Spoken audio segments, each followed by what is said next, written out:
proklamasi kami, bangsa Indonesia, dengan ini menyatakan kemerdekaan Indonesia.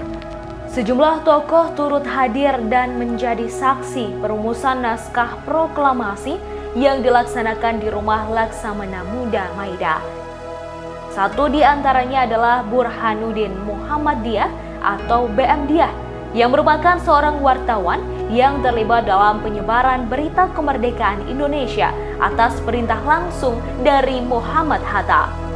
Ia juga menjadi penyelamat draft naskah proklamasi tulisan tangan Soekarno.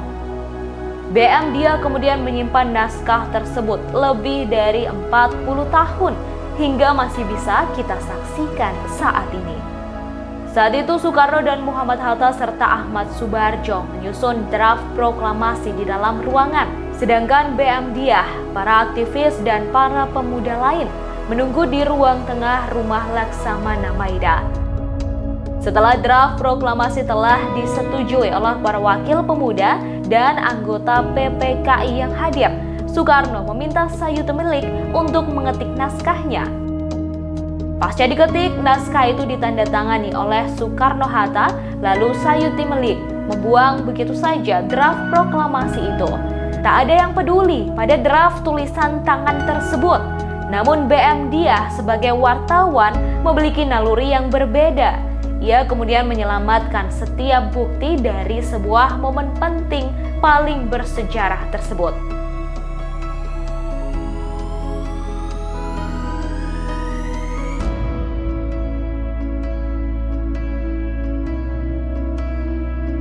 BM-Diyah memungut kembali naskah proklamasi dari tempat sampah dan kembali merapikannya.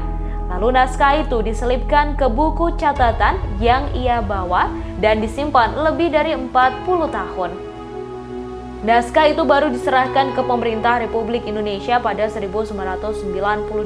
Peran BM-Diyah tak hanya sampai di situ.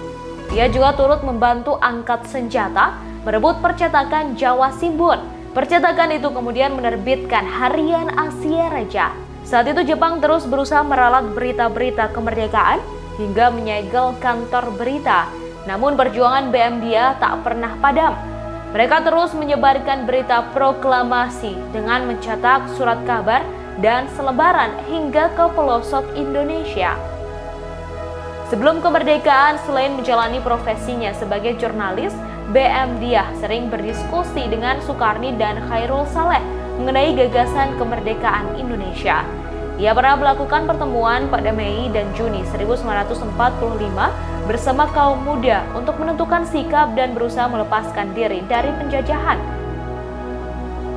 Karena jasa BM-Diyah dalam mendorong para pemuda, ia sempat ditangkap oleh Jepang pada 7 Agustus karena dinilai membahayakan. Ia baru dibebaskan pada 15 Agustus 1945 setelah dijamin oleh keluarga besar istrinya.